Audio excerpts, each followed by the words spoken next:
Hello, everybody, and welcome back to another edition of A Handful of Hope. I'm so happy and grateful to have Kyle Tolzman with us here today, who is a teacher, entrepreneur, speaker, coach, podcaster, and writer. His experience over the past 17 years has helped him bring his message of action and excellence to thousands far and wide. His mission is to help as many people and organizations understand and believe that average mindset and actions lead to average lives and organizations. Tolzman is a host of the Against All Average podcast, where he interviews entrepreneurs and world changers about their lives and key factors that have led them to where they are today. Be Against All Average. Kyle, welcome, and thank you so very much for being here. Hey, what's going on, Jesse? It's great to be on your show finally. Yeah, man, likewise. It's great to have you here, and I'm excited we're going to get to spend some time together today. Yeah, me as well. Let's get into this thing. This is going to be fun. Yeah, so Looking forward to it. yeah, me too, man. And I love conversations about mindset because I feel like mindset is the thing that we all have some sort of say so over. We all have some sort of control over. And it also seems to be the thing that oftentimes it will be wielded against us in terms of trying to leverage that we don't have control over it and that we need to have outside input. So when you embrace this notion of average mindset, what let's define average mindset first, just so we have a framework to operate from. Yeah, I think when I think of, I started the Against All Average podcast to basically state that we want to be away from average as much as we possibly can. And so my definition of an average lifestyle is kind of just going through the motions, working a job that you may like it, but you don't love it. There's days where you get up and you just trudge through it. And I watched my dad go through this since he was 18 until the day that he retired. He worked the same exact job. And there wasn't that fulfillment there. His drive was to make sure that his family was taken care of. And he's the most caring and consistent individual ever. And that worked for him. But when I saw that, I was like, I definitely want more for my life as far as being able to really impact others, whether it's, I'm a high school teacher, I've been a coach, I've coached all the way down to little first grade bobbleheads. Their heads are all bouncing around out there on the field. And I just wanted to be able to have that impact. So my mindset with that Against All Average is like, you just look around and what is the average person's life looking like? How much time do they get to spend with their kids? How much vacation time do they get? What's their stress level? And so I've tried to build the podcast and some training around getting our minds out of the mundane day-to-day life and switch from what I have to do to what I love to do and start changing your life that way. Kyle, it sounds like your dad was largely influential in you developing your own mindset. I'm curious, did you see your dad, or did you observe him routinely sacrificing time with family, his enjoyment of life, for going to that job that he didn't necessarily enjoy? Yeah, definitely. And he's not one to talk about it. He's not one to complain about it. But as you kind of looked through, it was definitely the last 5 years, it was definitely punching the clock. It was, he traveled an hour to work each way.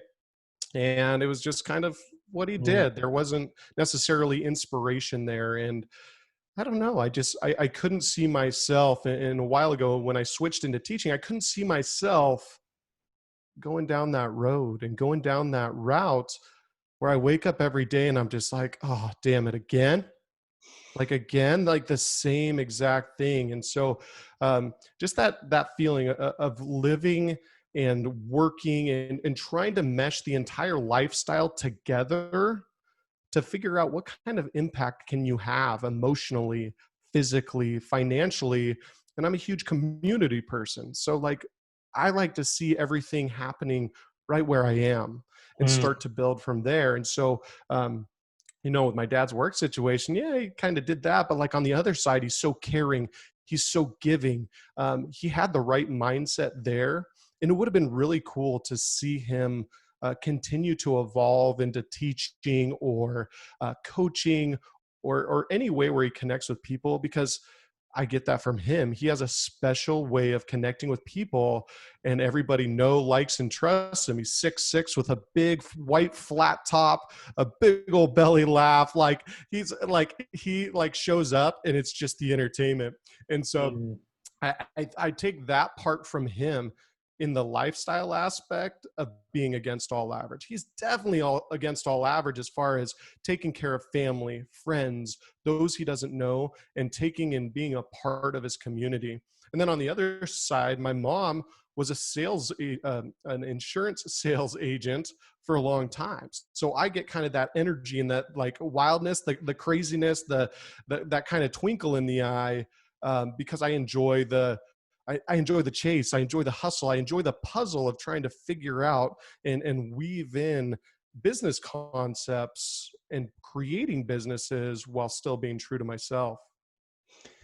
What do you feel is the biggest obstacle from somebody? Well, actually, let's back this up first. How does one begin to develop an average mindset? Meaning, what are the seeds? What is the fuel to the average mindset? And then we'll shift gears of how do we grow out of that, or how do we develop or evolve out of that? Yeah, absolutely. That's a great question. I think we start out in our different communities and our different family structures, and sometimes we grow up in a family that is content with the 9 to 5 job, with punching the clock, with going on vacation once a year. And so I think it's just who we surround ourselves with. Um, everybody everybody can say that it's easy to get out of an average lifestyle, or it's easy to get out of the lower class to get into the middle class, or the middle class into the upper class. However, your environment shapes who you are, and who you spend the most time around is really going to shape you. So it depends on the schools you go to, the teachers you have, how much time you spend at home, how much time you spend with your aunt and uncle, grandma and grandpa. What did they do? What are their thoughts about money? What are their thoughts about success? What are their thoughts about lifestyle? So it's so easy to get in the flow of average and living an average life when it's everything that you see, it's everything that you're around, and then you become it. And Hmm. so I think that's the biggest key that I'm seeing, and that what I see as a coach, what I see as a teacher, is the environment plays the biggest roles in our lives. I find that so fascinating because I think the environment is the point of contention that you'll hear most people will often say, well, what when we approach people with how do you change? What do we want to change? And people will say, I need to change. And then there's the but I can't because. And inevitably it always seems like that but is something environmental. I can't change the people I work with. I can't change the people I live with. I can't change where I'm living, those types of things. So somebody who's listening to this and they're wanting to evolve from an average to the next level mindset, but they are up against those environmental handicaps, if you will. How does one begin to develop their mindset beyond that and overcome the limitations that the environment imposes on them? Yeah, man, Jesse, you have some amazing questions right now. This is a topic I'm so passionate about. I think we get stuck in the rut of habits as well as stuck in our environment. So if you cannot change the environment, you must change the habits. So for example, if my habit is I eat dinner, I spend some time with the family, and then I go drink beers in the driveway from 6 o'clock to 11 p.m. every night, you're going to stay in the same mental mindset of getting up groggy, starting late, and having a negative mindset for the rest of the day. However, if you ate dinner, spent time with the kids, maybe watch a TV show with your wife or your significant other, and then you took a little walk, and on that walk, you started to think of 3 things that you were grateful for, your mindset would automatically change in the morning. You get up again, you remind yourself of those 3 things that you're seriously grateful for, and they can be small. We talk about gratitude, and so many people have talked about gratitude, but as simple as, holy moly, I got up today and my body doesn't feel all that bad. Like my knees aren't aching, my ankles aren't aching, my back feels good. I've got a good breakfast down in the refrigerator, and starting to shift your mindset from all the problems in your life to how do we start solving them little by little. So I definitely say change up the habits. A little bit of gratitude goes a long way. And then the biggest one that I'm looking at, and when I listen to people talk, especially I was at a party the other night, and some friends from high school, just the mindset of what is possible and what is impossible sometimes shapes our entire view of the world. If someone thinks that they have to work a 9 to 5 for the rest of their life and they'll never make more than $60,000 a year, for example, they can't, they won't. Their mind won't let them be free enough to actually achieve the skills and confidence to go to that next level. So there's so many layers here, Jesse, and I don't want to go on too long about it, but simply put, how do we get out of that average mindset? We must change the habits if we cannot change the environment. We must be grateful for the little things, and we must know that it's possible and live a life where our mind continues to think that it is possible, and reminding ourselves day in and day out that anything is possible for us in this world. I love that answer, Kyle. I want to dig in a little bit on that. I have long espoused that I think the two biggest businesses in the world are fear and mediocrity. I think that when you have businesses of fear and mediocrity, it the byproduct of that is limitation, right? The byproduct of that is that I am unable to rise above my situation, so therefore I need someone or something else to help me rise. Politicians, news talking heads wield fear and mediocrity as if it's a double coupon to the grocery store or something like that, that there's just an unlimited supply of it. And I'm prefacing this with this. I know you do a lot of work coaching with kids, and oftentimes it seems our culture is getting to a place where everybody has a megaphone. And so you have these fear and mediocrity dogmas that will get espoused out into the world. And then people will pick up their megaphone and run with it depending on where their own mindset is.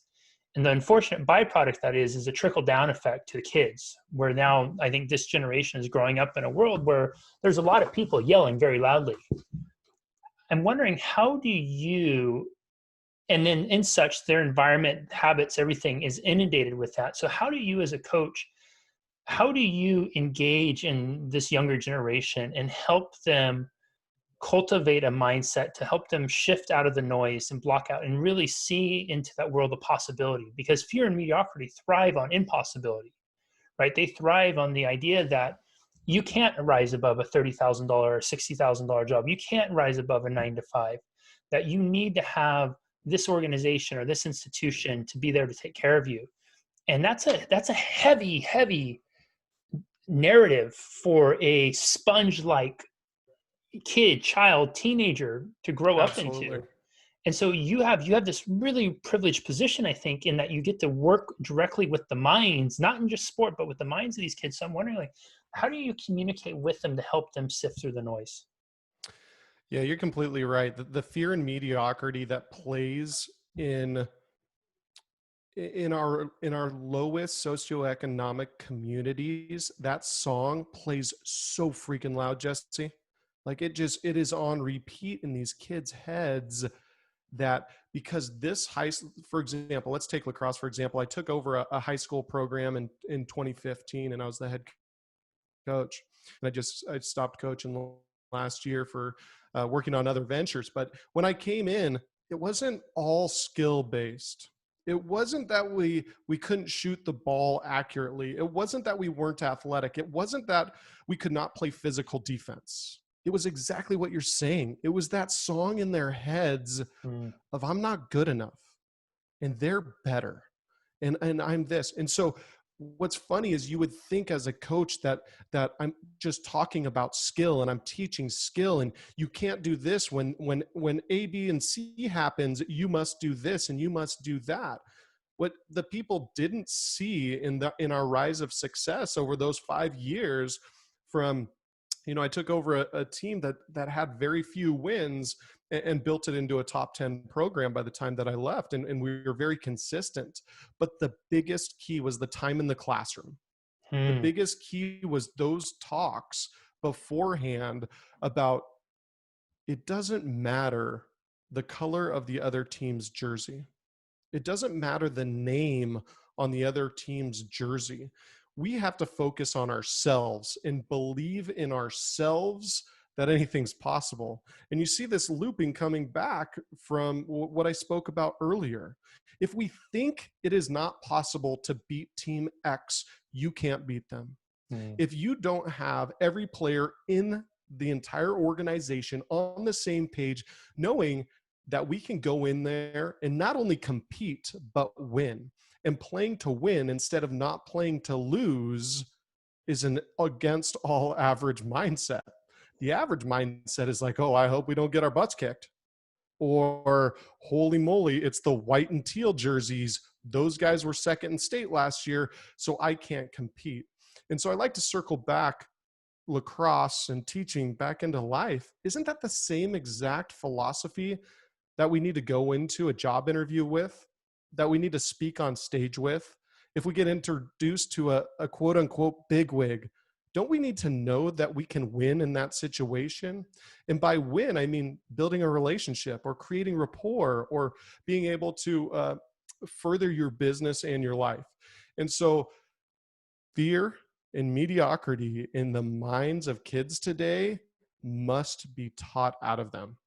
It must be a consistent habit and environmental shift. I can control what they hear, what they see, and how they compete when they're around myself and my coaching staff. The hardest part of possibility mindset and becoming against all average is going back into that environment that you previously were and spending a lot of time in those environments. And some of our kids, they have no control over that. And that's one of the saddest pieces with online education is I can't control as much of the 1,500 kids at my high school, what they're around, what they're thinking, how they're talking. I can't interject when they're starting to talk negatively about themselves or about their lives. So super important that when they're pumped through this fear and mediocrity, that we have to consistently talk about it the other way. Hmm. There's not enough people talking about possibility mindset, being positive and being grateful. Even though like you and I see it on Instagram or Facebook a lot, it's because of the people that we follow. Our world as a whole would benefit so much from continuing with these possibility mindset, taking small steps, being okay with failure, and the list goes on and on. So that's a that's an action-packed question, Jesse, and I did my best to explain my thinking with it. But I think there's just so much more to unpack when we talk about the consistent fear and mediocrity that the media and a lot of those around us continue to try to inject into our heads. Kyle, I'm curious, just this is just a kind of an offside question, but it just came to me. What is you've been in education now for several years. What is the biggest change that you're seeing in kids showing up from when you first started your career to now in terms of is there a what's the word I'm looking for? So I think about when I went into high school and you're dealing with the societal pressure, but it's in that little community. You're not competing with social media, you're not competing with everything else. And it's fascinating now because talking to parents who have kids in high school and it's what they're up against is not only are they dealing with those normal social pressures that are in the physical space, but it's also the pressure of what it means to be compared to this person on Instagram or this person on TikTok. And then also too, the socialization piece, right? I volunteered several years ago for this organization called Crisis Text Line.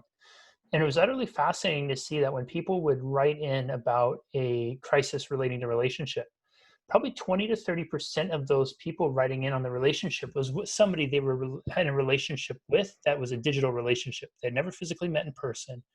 So much of the world has become digitized, right? I was talking with a lady who's a doctor of chiropractic, and she was saying in chiropractics now there's actually a new bone forming at the base of the skull on young people, and they're seeing arthritis occurring in young people because of this posture that kids are Right. growing up in.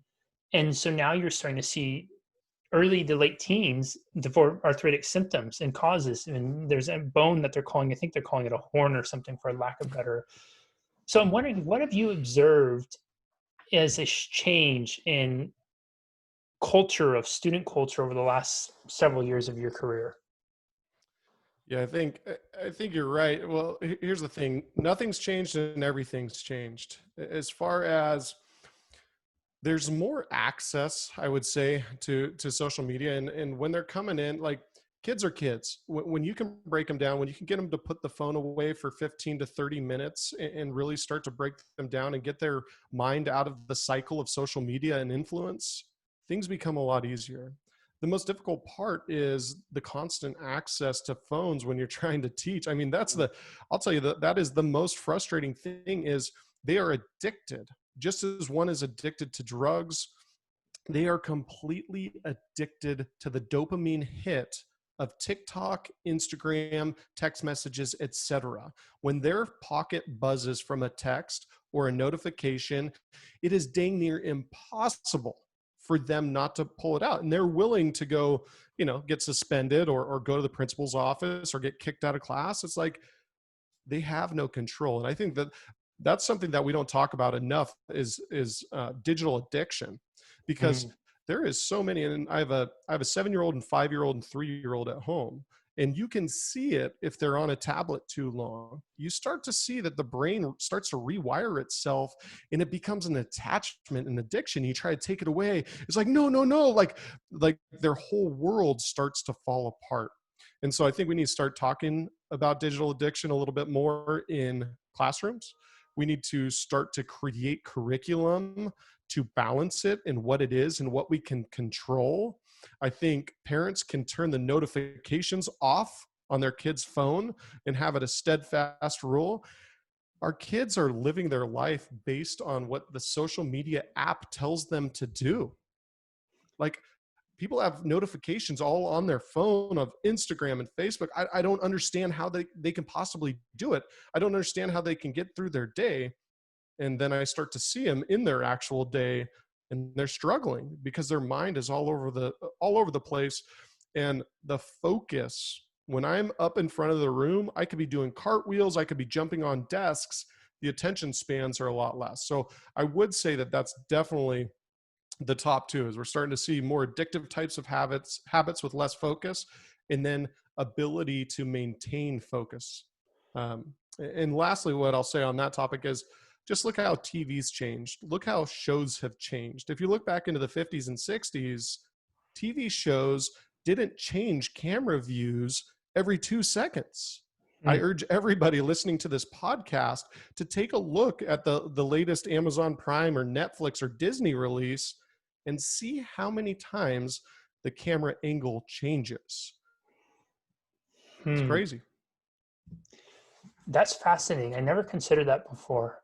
And I'm so grateful you brought up the addiction piece, because my curiosity is this now. How in essence, it seems that what teachers are having to deal with in terms of all the other nonsense that teachers have to deal with whether it's state funding or the testing and all those kinds of things. And now you're having to manage classrooms with essentially a group of addicts in a way, right? And by no Right. mean, but it is, the behavior is in the such the same as someone who's going to go and get a drug from a dealer. It may not be the byproduct we may not see right away in terms of an overdose or some sort of violent behavior, but there are negative consequences. If we're actually starting to see arthritis showing up in young people because of developing bones, human skeletons had 200 and some bones for however many years, and now all of a sudden we're creating new bone growths.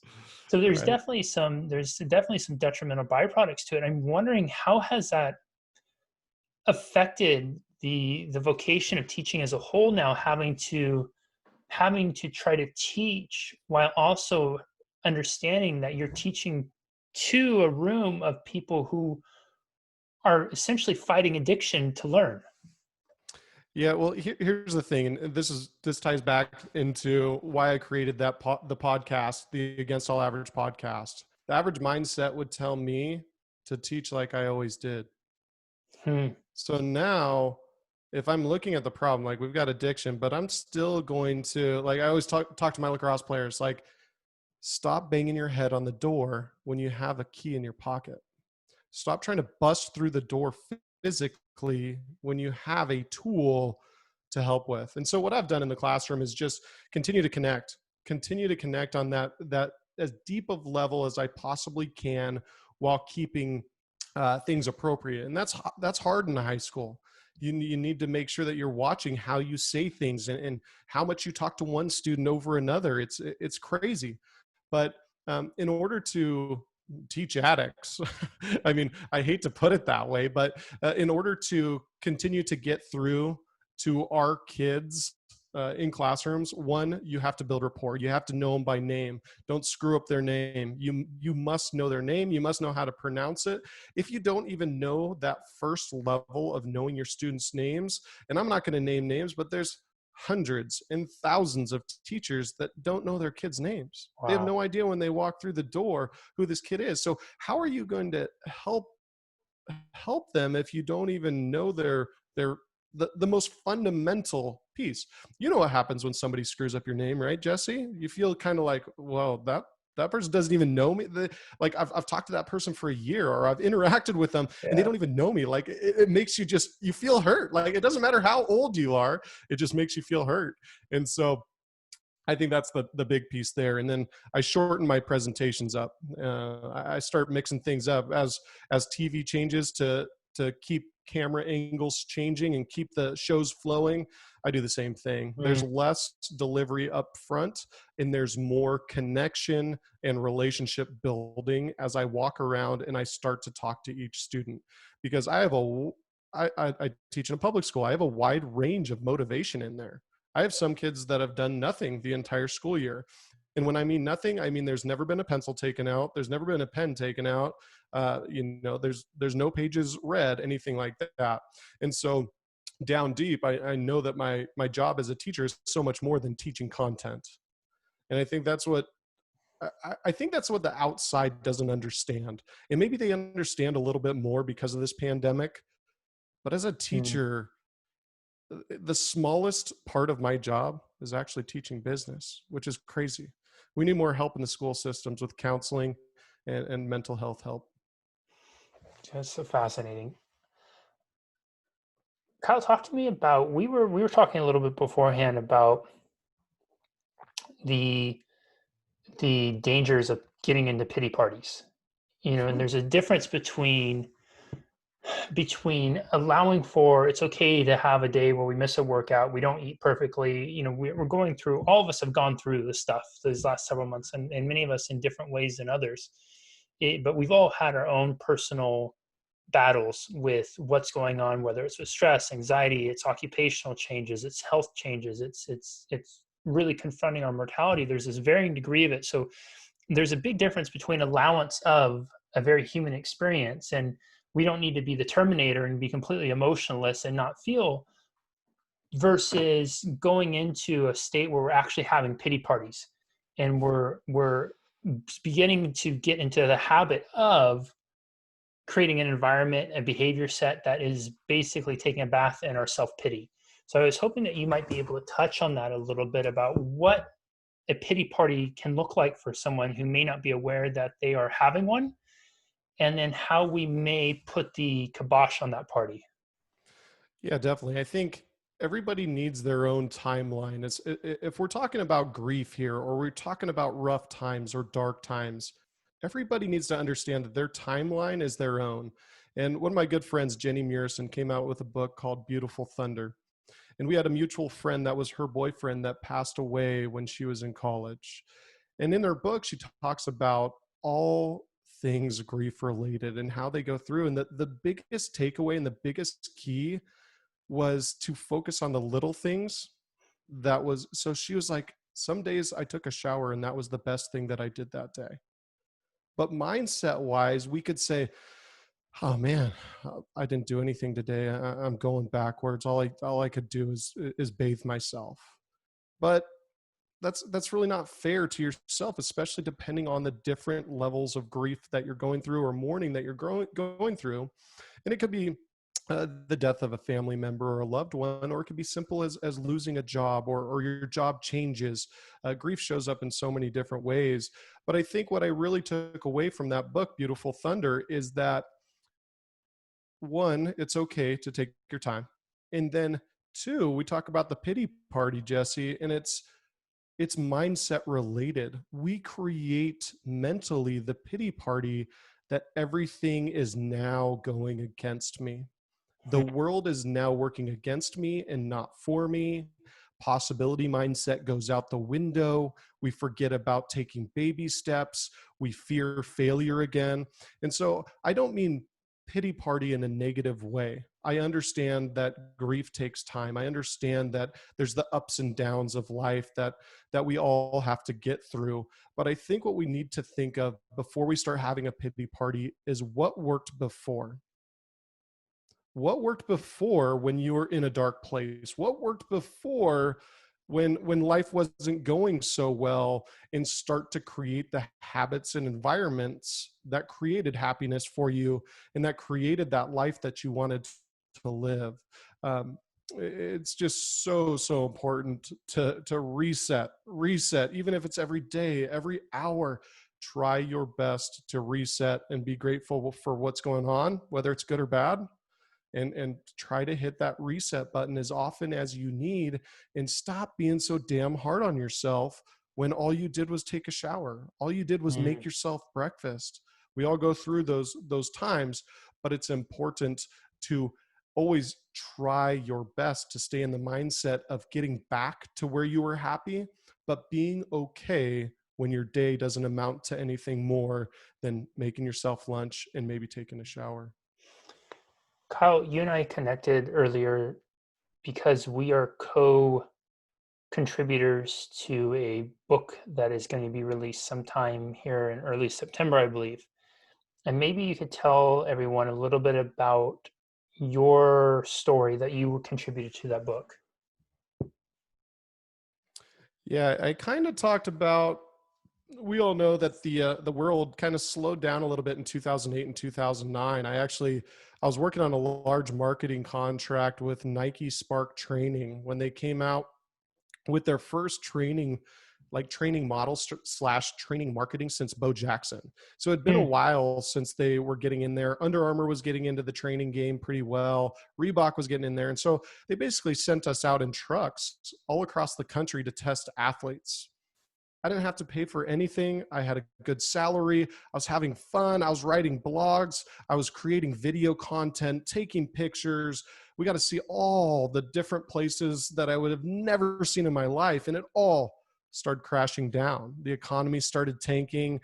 All the trucks got pulled off the streets. And I was like, man, what do I do? Like, what do I do in this situation? So I started having a pity party a little bit. I was back to my bedroom, my high school bedroom at my parents' house, sitting around collecting unemployment. I couldn't find a job. I was riddled with anxiety each and every day. I felt sick. I just didn't know what to do. And my chapter was really about that situation and then what happened during this COVID situation. But like, what steps did I do then that I did now to push me forward?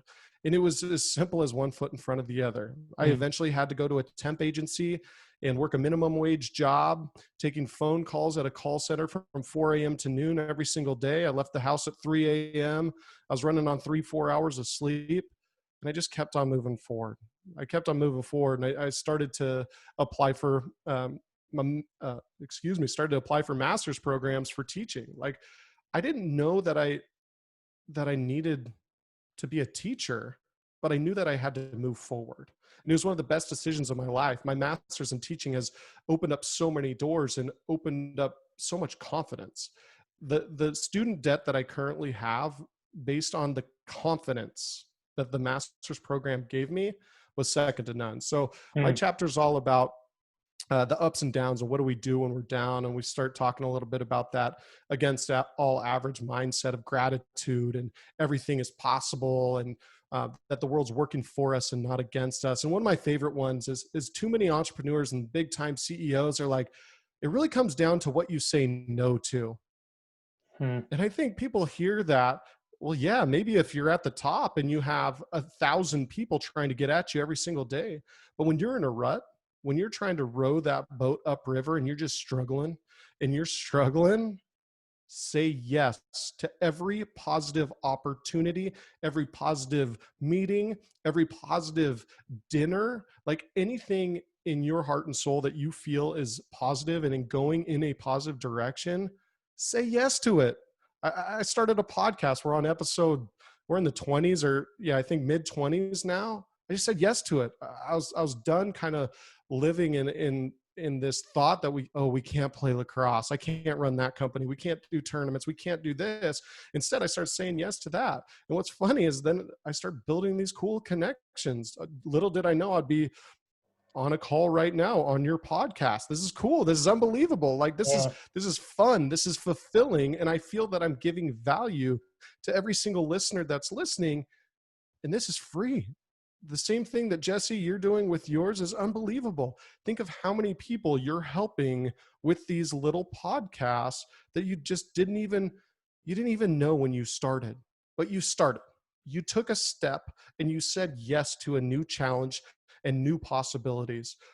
A positive mindset and saying yes are two things that just change my trajectory and my mood. I'm not saying I'm always happy in these crazy times with 3 kids running around and playing jungle gym and hitting each other and that type of thing. But again, I reset and I find value in gratitude and the things that are going well. I'll never have this much time with my kids again. If I go, like this is the most home time as a high school teacher that I'll have. And that makes me really consider the worth of everything that I do, including those long coaching hours and those types of things. So that's what my chapter's about in a nutshell. Kyle, before I ask my final question, where can people find you online? You can find me on Instagram, Kyle Tolzman. You can find the podcast on Instagram, Against All Average. The latest project is that podcast. So www.againstallaverage.com. And same thing for Facebook. You can find me at Kyle Tolzman, or follow the Against All Average podcast, where we interview successful entrepreneurs about how to lead an against all average life. Kyle, this has been such an incredible conversation, and I'm curious, what do you consider a well-lived day? We started off talking about the average mindset, and there is in that average mindset there's an absence of fulfillment. I guess another way of phrasing that would be, what do you consider well-lived, or what do you consider to be a fulfilled day? Well, I think for me personally,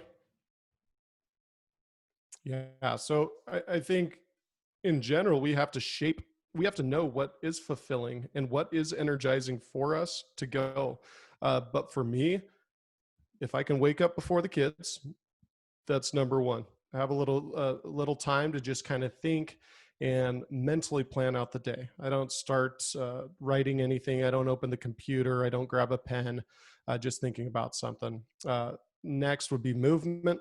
Any type of walking, meditation, or yoga is when I'm at my best. I'm still working on that. That's the big goal that I have right now, is just kind of being more cognizant of my fitness and how that affects me mentally.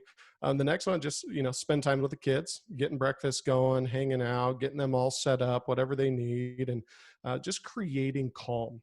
The biggest thing for entrepreneurs in general, I think, is we get keyed up.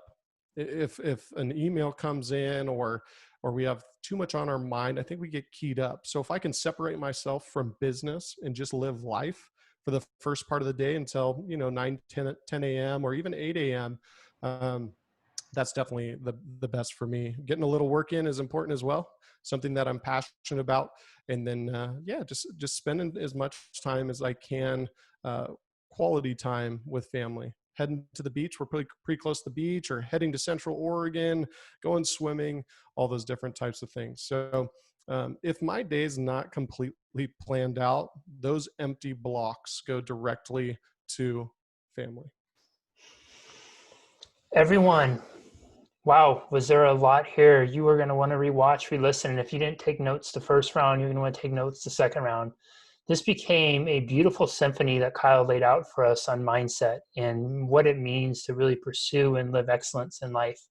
I love that he contrasted in the very early on with what mindset, average mindset is to a much more excellent mindset about going through and just kind of accepting and going through the routine of it all, like his dad did, accepting the 1 hour commute each way, doing a job that may not be meaningful and is certainly not fulfilling, and just going and surviving through life until you get to that retirement age. And I love that he drew the example of how much joy is in his father's heart. But it sounded like that in that story, his dad sacrificed so much of living that joy for the job that he thought he had to have.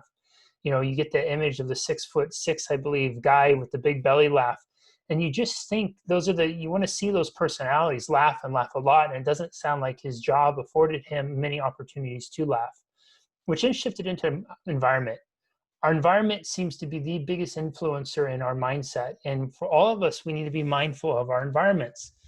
When we may not be able to make the changes with the people we work with or the people we're living with, especially right now in these circumstances, Kyle laid out about how we have to start with little basic things, getting grateful, daily acts of gratitude, looking at what we can control for ourselves, whether it's writing it down and taking those little micro actions every day.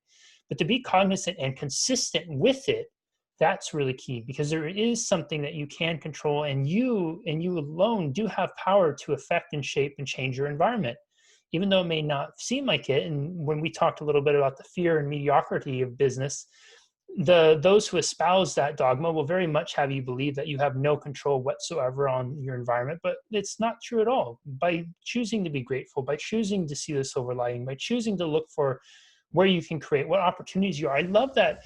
You know, what ended up happening then from that is Kyle gave such an incredible example of his teaching role, right? Going in and talking about how we have a generation now that's dealing with digital addiction. And not, this isn't just kids too. I think most, and not all of the population is dealing with some form of digital addiction. And that can be a completely different set of challenges for teachers who may already be dealing with challenging environments. But rather than allowing the environment to dictate his outcome with his students, throwing his hand up, surrendering and saying, well, there's nothing I can do about this. I'm not Apple, I'm not Google, I can't stop that, which would be what a average mindset may do, which very much feeds into that fear and mediocrity type of sales pitch. He looked at instead, what can I control? What can I do about the environment? He made the observation of how TVs and shows are making quick cuts. And so rather than going into long, drawn out lectures, he's shortening content on the upfront to focus more on connection. He's seeing beyond the addiction to see where is the addiction coming from. Any sort of addiction, whether it's digital or drugs, is always coming because it's supplementing a need, because there's an innate lack. And I think for most of the people who will find their choice of addiction, be it digital or narcotics or whatever that might be, it's inevitably often attributed to a lack of love, a lack of connection, a lack of meaning and purpose in life. And so we turn to something else or substance to do that. So how incredible is that? To be in an environment may seem out of control because he's not home with the kids, he's not controlling their media thing. But instead of looking at what he can't control, he's finding that one thing he can. And this is a powerful example for each of us of how we all have some sort of safe so and influence in our environments and how it develops mindset. Fast forward to the end and talking about what a well-lived day looks like for Kyle, you know, and talking about how important it is to get clarity on it. It amazes me that whenever I talk to folks who are driven, who are passionate, who are determined, when they identify what a well-lived day is for them, it often comes back to the simplest things in life. You know, he was talking about his stuff, getting up, doing movement, having quiet clarity time, and then any time that's not blocked out for other stuff goes right back to family. I think many of us could serve ourselves well to look at that as a model of what really matters to us, what's really most important, what really truly is a meaningful and well-lived day for each of us. And perhaps the biggest opportunities for a well-lived day are in some of the simplest things that are already afforded and available to us. And if we can learn to find joy and gratitude in that and embrace them as the lottery winners that each of us are, imagine what an upper hand that will give you on developing the mindset that you really desire, the mindset that's going to help you achieve, succeed, and win in life in a way that leaves you truly fulfilled. Kyle, this has been such an incredible opportunity to spend this time with you, man. I so appreciate you being here, and I so appreciate how you are showing up to the world and serving others during this time. It's been a pleasure, and I'm looking forward to many more conversations to come. Thank you. Thank you so much, Jesse. It's been an absolute pleasure to be on your show, and I appreciate what you're doing with this podcast to help so many others out there. Absolutely, man. We'll see you next time, everybody, on another edition of A Handful of Hope. Bye bye.